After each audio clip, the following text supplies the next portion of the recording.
Disclaimer. I saw what my business became, and it terrified my soul. I am Samantha Carter, 41, living in Auckland, New Zealand. I died on March 3rd, 2020, gone for 11 minutes. And for years I carried a cold like a stone in my chest. I told myself it would pass. I told myself I was only protecting myself. I told myself I had time. After the divorce, I learned how to build walls so carefully that I forgot how to open a door, and I justified every shut one. I told myself my anger was righteous, that my silence was pity turned inward, that forgiveness could wait until I felt ready. But deep down, I knew something inside me was breaking, and I refused to face it. I lived in Auckland. I knew the city by the way the harbour looked at dawn, a pale promise, glassy and soft. I knew Ponsonby Light and the coffee shops where I pretended to read and only scrolled through old photos. I knew the road across the harbour bridge too well. The way the wind pushed against my car, the way the lights blurred when it rained. On the surface, I had a routine. Underneath, I had a long unfinished ledger of apologies I would not write, months of calls I would not return, and a steady diet of small compromises that hardened into habit. Last week was heavier than usual. Work had bled into nights. There were court dates and a custody mediator, and the quiet surgeries of moving boxes out of a house that still smelled like what we used to be. I told myself I was fine. I told myself I was strong. I told myself later I would forgive.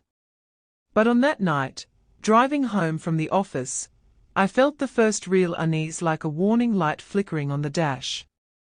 It happened on the bridge as the rain started. One moment I was easing around a truck, my hands a little tense on the wheel, my breath short from another sleepless night.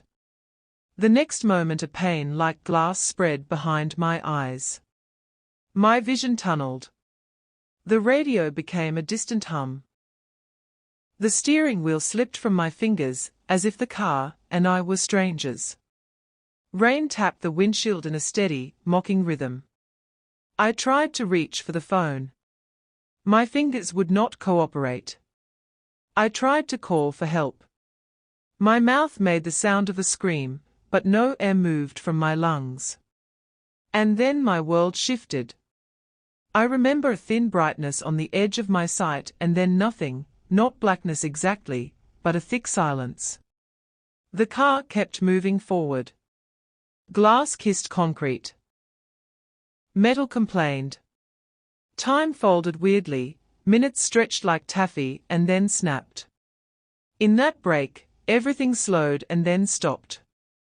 I could see my body slumped over the wheel from above. I watched the rain gather on my hair, water tracing lines like tears. The seatbelt cut across my shoulder. My hands dangled uselessly. Voices became a fragile chorus from a distance, someone shouting, a honk, the slap of shoes on wet tarmac. They were all there and not there, like a radio left on another station. I knew the outline of my life, as if someone had sketched it in my chest. Years of small resentments, the list of things I would say tomorrow, the names of people I had not forgiven. My hands passed through the dashboard like through fog. I tried to move them. They did not belong to me in that place. Sound came muffled, as if I were underwater. The world was both very close and impossibly far. I realized I was not breathing. I realized my breath was a recollection. I realized my heart had stopped, and yet something of me watched. There was no dramatic light at first. There was only a pull, a gentle but undeniable tug from behind, as if something were drawing a thread sewn into the back of me. It was not a welcome. It was not cruel. It simply existed, and it pulled. I thought I would float up. I thought perhaps I would rise toward a comfort I had not allowed myself to know. Instead, I was drawn backward like an anchor being hauled from the deep. The darkness behind me was not empty. It had weight. It had a temperature. It breathed. At first it felt like the moment after a kettle boils, gathering warmth before steam. Then heat rolled over me in waves, not burning but pressing, like tidal force against ribs. A faint, distant sound threaded through it, a sound that was not a word, not human crying exactly, but the raw shape of regret stretched thin into noise. One voice, then another. Then dozens. Then a swell of sound that made the inside of my head ache. Shadows moved just beyond sight, like people folded into themselves. They were not leaping or fighting. They were static in motion, trapped in gestures of reaching and pulling away. The ground below, when it became visible, did not look like asphalt or earth. It looked like cooled lava under a thin dusting of ash, cracked and faintly glowing in places. The air tasted metallic, as if the world had been sanded down to nerves. Pressure built in my ears. A chain-like clink threaded through the screams, subtle, rhythmic, inevitable. I was not falling. I was being pulled. And with every inch taken from the bridge, every second farther from the ambulance lights and the wet city, the voices grew clearer. They did not call names at first. They repeated moments. What they had not said, what they had not done, the small choices that had piled into a mountain. I heard apologies that never left my mouth. I heard a young voice replaying a lie until it lost meaning. I heard a mother repeating a phrase she had never spoken to her child. It was not punishment. It was made audible. Something inside me tightened like a fist. I could feel each memory as a shape pressing at the back of my ribcage. I had built so many safe spaces, schedules, excuses, anger. In that place, safety was a memory of something I had been taught to trust. It did not protect me. It had become thin as tissue. Then, from somewhere deeper in the dark, a whisper threaded my name. Not the casual mention friends throw around at parties. Not the clipped form of emails and calendars. This was intimate. This was the sound of being seen. Samantha, it said. The word was like a stone dropped in the middle of a still lake. Ripples moved out. My stomach turned. I did not know whether to be frightened or relieved. Everything moved differently in that moment. The pull accelerated. The temperature rose. The echoes multiplied into a chorus of what ifs. I had never thought of regret as a sound. I had never thought how loudly a life of postponed repentance might scream. I wanted to turn back to the car, to the rain, to the faces of strangers and to the paramedics I hoped were on the way. But the current that had me was neither wind nor water. It was the accumulated weight of choices, and it had a direction. And then the darkness spoke with a tone I could not place, neither harsh nor tender, only true. It said, in a voice like the last honest thing you hear before you lie, you waited. You thought there was time. The sentence settled in me like snow on a field. I felt a crack go through something I had been using as a shield. I felt the first real fear of not another injury or loss, but of waking up without ever having fixed the thing that had been changing me from the inside out. I had been sliding for a long time. I had thought I could stop at any moment and step back onto the ground. In that dark, I saw how wrong I had been. The bridge and the city, the rain and the flashing lights, all of it seemed both painfully close and impossibly far. And as the pull took me into deeper shadow, the last thing I heard before Act 1 ended was not a scripture, or a prayer. It was the sound of my own heart, or what had been its echo, answering the chorus of regret, and the whisper that followed, this is where the ledger keeps its own account. The whisper did not echo. It settled. It settled into me the way cold settles into bones, the way truth settles into a person who has run from it too long. I tried to speak, but in that place, words felt like stones held underwater. Every attempt sank before it reached air. Heat grew around me, not as fire but as pressure, like the air itself remembered something painful and pressed its memory into my skin. The darkness thickened until it felt like fabric brushing against my shoulders.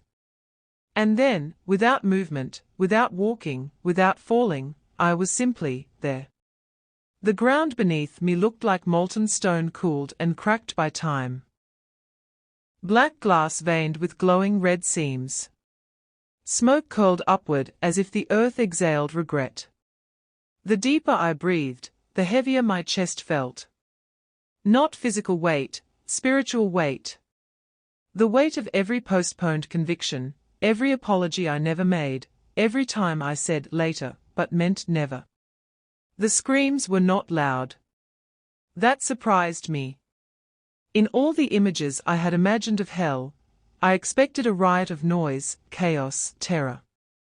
But the screams here were soft. Soft enough to force me to lean in, soft enough to make me listen. They were not screams of torture. They were screams of memory. A woman's voice murmured. I waited. I waited too long. Another whispered. I knew what I should do.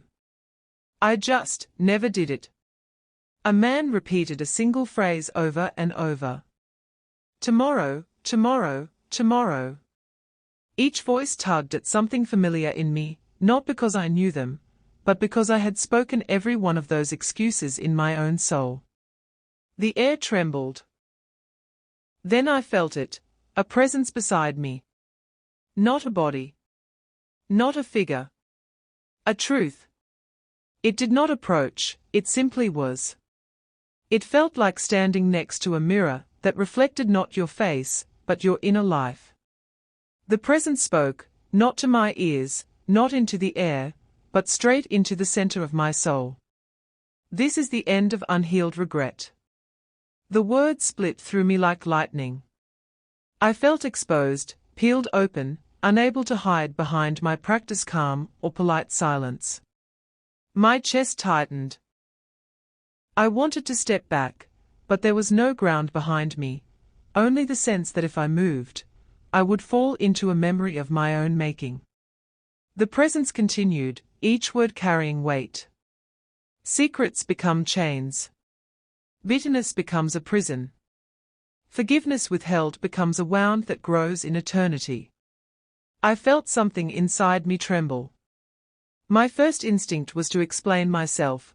I had reasons, I was hurt, I was trying my best. But the presence heard the thought and responded before I could form it. Excuses soften the conscience, until the conscience disappears. My breath, if I could call it breath, shook. The heat pressed into my back like a warning. The shadows around me shifted, revealing faint silhouettes curled inward, as if holding themselves against a cold only they could feel. The presence lifted something, though nothing moved physically. It was as if a curtain inside me rolled back. And I saw a valley, stretching farther than my eyes could reach. In it, people knelt, or lay or folded themselves into the shape of regret. Not tortured, not screaming endlessly, but remembering every moment they meant to change but never did. Every apology they rehearsed but never spoke. Every conviction they silenced with busyness, entertainment, pride, or comfort. The presence whispered. This is the price of hidden bitterness. My chest collapsed inward. Because I knew bitterness. I knew it intimately. I had nurtured it like a winter garden. I had watered it with disappointment, trimmed it with pride, and fed it with memories of wrongs done to me. I did not see the poison. I saw protection. I saw survival. I saw a shield. I did not see the chains. The valley changed before me, like a lens adjusting. I saw one soul clutching their chest, replaying the moment they refused to forgive a dying parent. Another held their head, as they relived the years they wasted in envy. A third rocked back and forth whispering, "I thought I had time. I thought I had time." The present spoke again. "Bitterness blinds. Regret binds." I felt the words vibrate through me like thunder through hollow ground. Then the vision shifted, slowly, painfully, deliberately, until I saw myself reflected in the valley. Not my body. Not my face. My life. A collection of moments floating like fractured glass suspended in dark air. I saw myself sitting at my kitchen table years earlier, staring at a message from my ex-husband, thumb hovering over the delete button. I deleted it. I said, "He does not deserve a reply." I said, "He hurt me first." I said, "Forgiveness is for later." The presence whispered, "Later becomes never." My breath broke. I saw myself at church, arms folded during worship, telling myself I was too tired, too stressed, too numb. I saw nights spent scrolling through strangers' lives to avoid my own. I saw myself ignoring nudges of conviction, small ones, soft ones, ones I silenced with television noise and work email notifications. Every memory sharpened into clarity, and with each one, the valley of souls seemed less like others, and more like a mirror of what I was becoming. I felt the dread rise in my throat, thick as tar. Then the presence said, "This is the truth you refuse to see."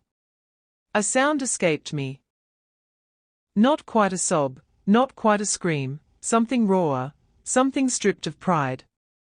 Because I realized that nothing here was exaggerated. Nothing was unfair. This place was not punishment, this was revelation. This was the spiritual reality of choices I made with full awareness and little humility. The presence paused. And the valley of regret seemed to lean forward, waiting for what would be shown next. And then, the presence began lifting a darker memory. One I had buried deeper than all the others. The presence did not ask permission. It did not need to.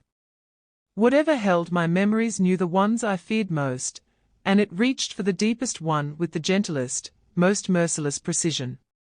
The darkness around me shifted, and suddenly I was watching a younger version of myself sitting in a parked car outside my son's school. Rain hammered the roof. My hands clutched the steering wheel. My eyes were red from an argument with my ex-husband.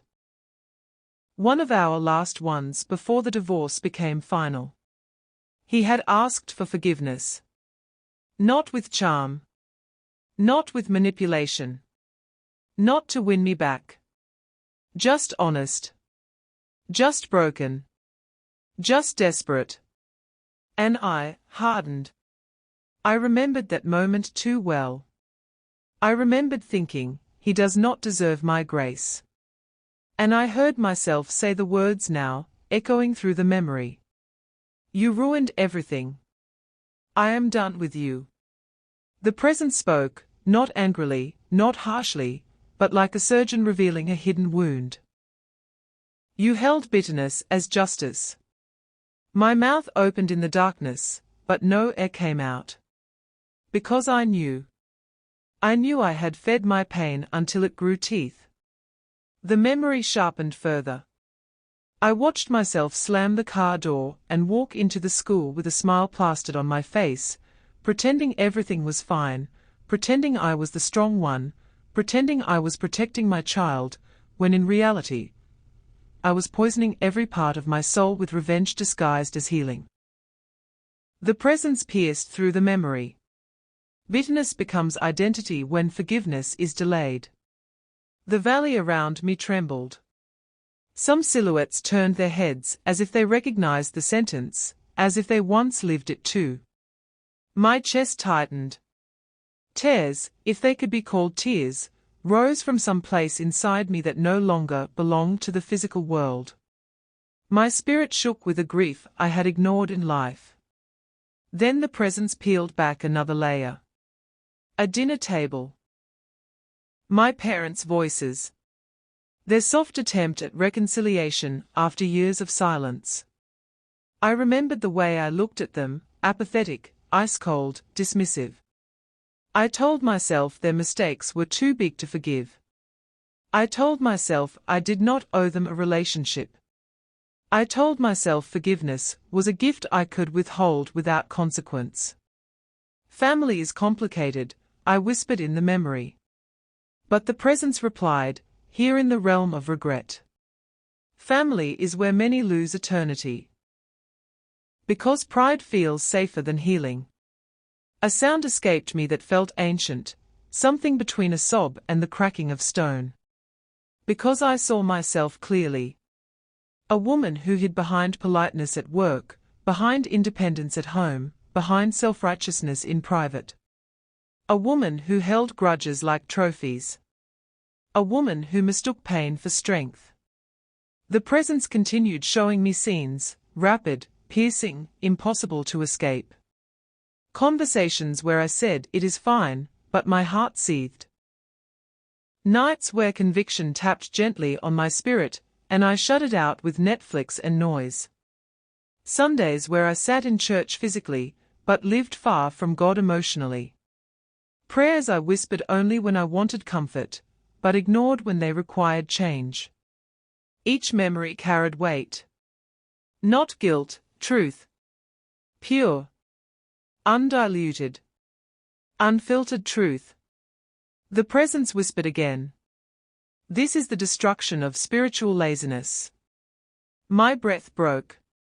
Because I knew I had spent years drifting. Not running from God. Drifting from Him.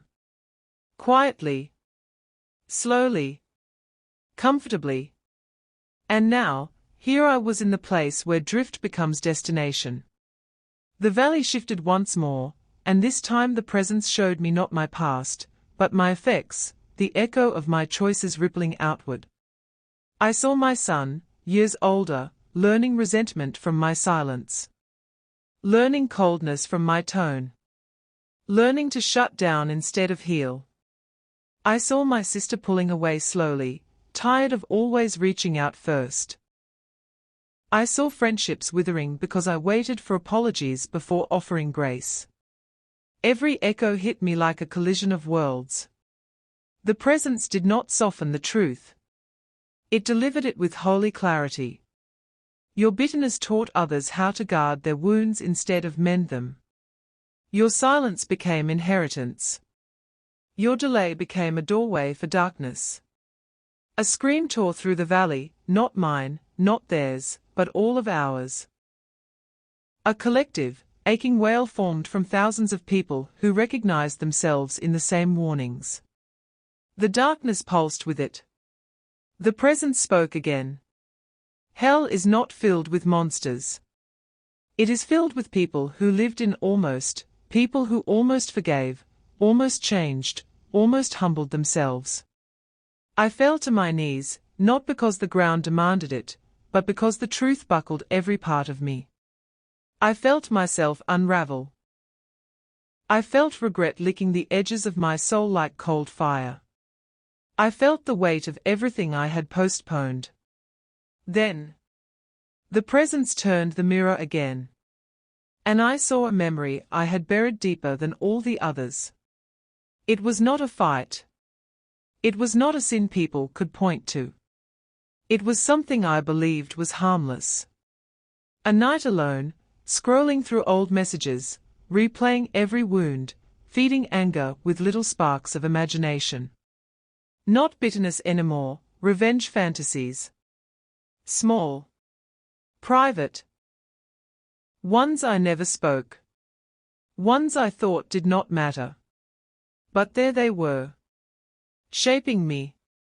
Corrupting me. Whispering to me that I deserved to hold on. That I deserved vindication. That forgiveness was weakness. And I realized something horrifying. Hell was not shocking. Hell was familiar. It sounded like the inside of my own unhealed heart. The presence whispered, "This is the truth you created. This is the end of almost." The valley grew darker. The heat pressed closer. The silhouettes leaned in as if listening. And then, the presence revealed the memory I feared most. The one that would break me completely. The memory rose slowly, as if the darkness itself hesitated to touch it. My spirit tightened. My breath thinned. I knew what was coming before it appeared. It was the night I made a choice no one else ever saw. A choice I told myself was small, but it was the one that began my spiritual death long before my physical one. I saw myself sitting on my bed, years earlier, phone glowing in my hand. My heart is pounding. My mind is full of anger from a fresh fight with my ex-husband. I was tired of being patient. Tired of being the bigger person. Tired of feeling unseen. And I whispered a sentence I never wanted to admit. I do not care anymore. The presence allowed the weight of those words to fill the valley. Then it spoke. This is where many fall. The memory sharpened. I remembered scrolling through social media, comparing my life to people who looked happier. Feeding jealousy, feeding rage, feeding bitterness until it hardened into identity. I wished, secretly, silently, that my ex would feel the pain he caused me. I imagined scenarios where I won, where I was the hero, where others saw him for what he did. It seemed harmless. A moment of anger. A passing fantasy. But the presence said, this is where roots grow. This is where pride becomes a god. This is where hearts choose darkness without noticing. The valley responded, as if thousands recognized the same sin inside themselves. Sobs rose from the cracks. Not loud, but deep. Heavy. Ancient. My knees buckled. Because I understood.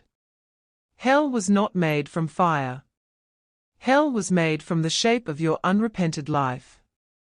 The presence lifted my face, not physically, but spiritually, forcing me to look deeper into the valley. I saw a man hugging his regrets like a child, every missed chance to reconcile with his father. I saw a woman replaying the words she hurled at her teenage daughter the night she drove away and never returned. I saw a girl whispering the lie that destroyed her best friend's future, again and again, trapped in the echo. I saw a businessman recounting the corners he cut, the people he stepped on, the apologies he never made. I saw a pastor reviewing every sermon he preached for applause instead of souls. The presence spoke with heartbreaking clarity. These are not monsters. These are people who believed regret was manageable. That line cut through me deeper than any flame could. The presence continued. Every person here planned to repent, later. Later is the door that leads here. My soul shook. Because I knew that was me. My whole life was later. Later I will forgive. Later I will heal. Later I will pray. Later I will return. Later I will soften. Later I will surrender. Later. Later. Later. Later he brought me here. The presence drew closer, its truth pressing against my soul with unbearable purity. This is the truth you built with choices you justified. This is the path shaped by the bitterness you fed. This is the world created by words you never spoke, and ones you never took back. My spirit cracked. A sound escaped me that felt like tearing fabric. I felt exposed, naked in a way the body could never be. Seen in a way that no human eye could ever manage. Then the presence delivered the final revelation. Hell is not God's rejection of you. It is the full realization of who you chose to become. The valley fell silent. Silence heavier than screams. Silence filled with the weight of unchangeable truth. Silence that sank into the bones of my soul. I collapsed. Not because the ground demanded it, but because truth without grace is unbearable. The heat around me rose sharply. The air pressed against my back. The silhouettes leaned in, drawn by the scent of my regret. I felt the darkness starting to take me. To claim me. To make my regret echo alongside theirs. Then a sound tore through the valley. Not a scream. Not a whisper. Something brighter. Something sharp. Something alive. Light. Thin at first. Then expanding. Then splitting the darkness like a blade. The presence stepped back. The valley recoiled. The darkness shrank. And I knew. With terror and hope tangled in one breath. Someone had come for me. The light did not burst. It unfolded, slow, deliberate, like dawn pushing back a long night that never wanted to end. The darkness hissed, not in anger, but in shock, as if it had not seen light in a long time. The silhouettes near me recoiled. The valley trembled. The regret-laden air thinned just enough for me to take one breath that felt like it belonged to someone living. And then he stepped through. No face. No features. No shape I could describe. Only presence. Only light. Only truth without fear. And when he came near me, the heat fled. The darkness folded in on itself.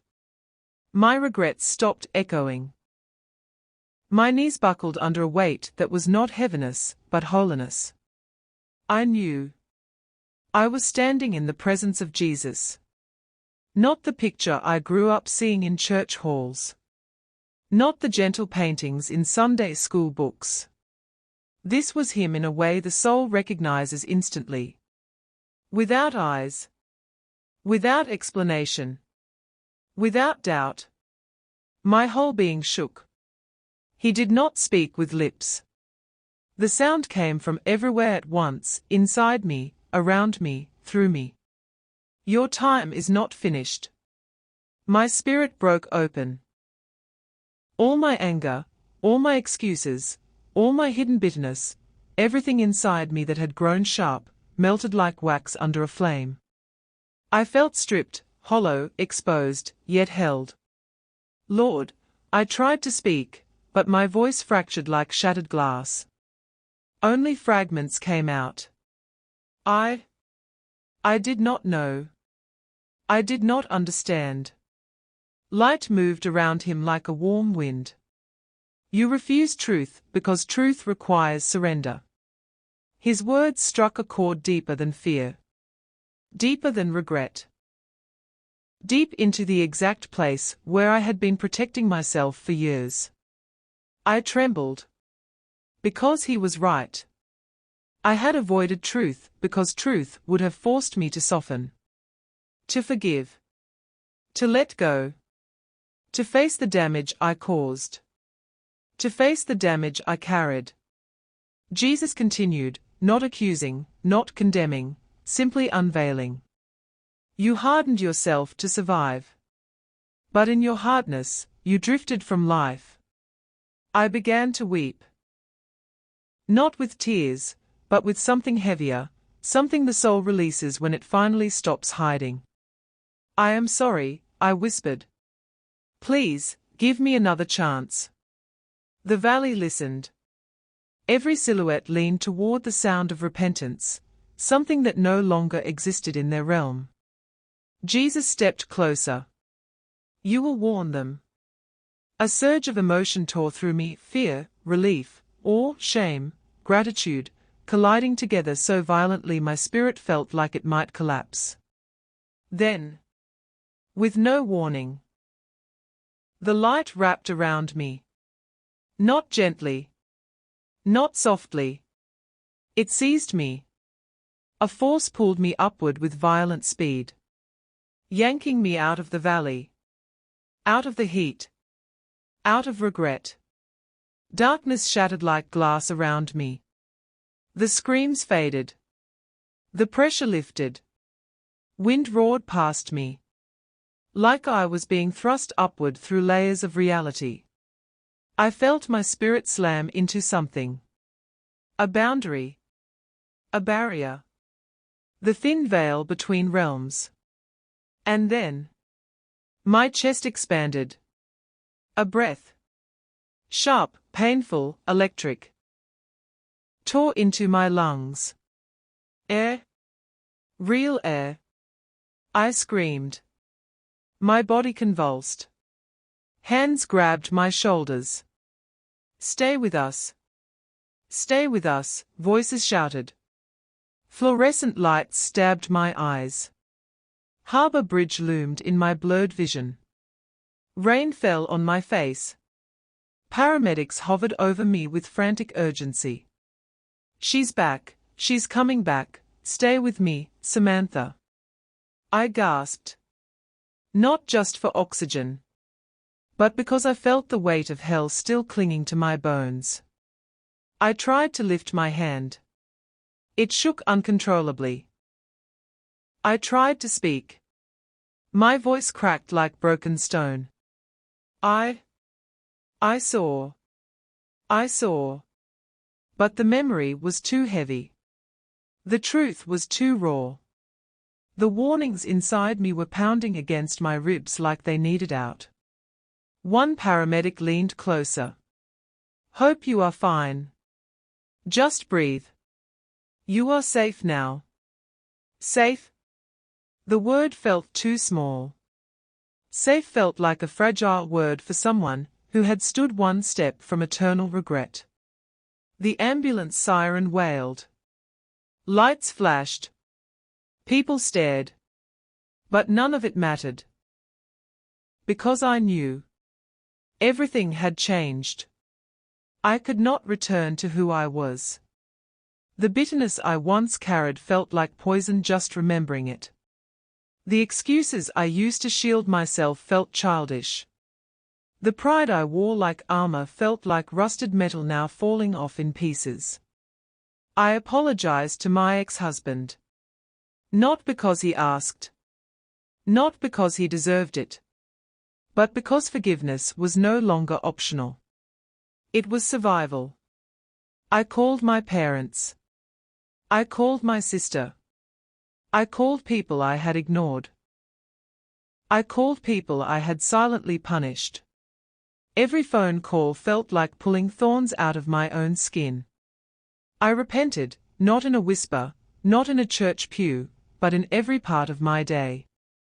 I let go. I forgave. I cried. I confessed. I surrendered. I rebuilt what I broke. I humbled myself until pride had no room left to breathe. And I told my son the truth. I was wrong. I let my pain teach you things I should never have passed down. We cried together. We healed together. I returned to God.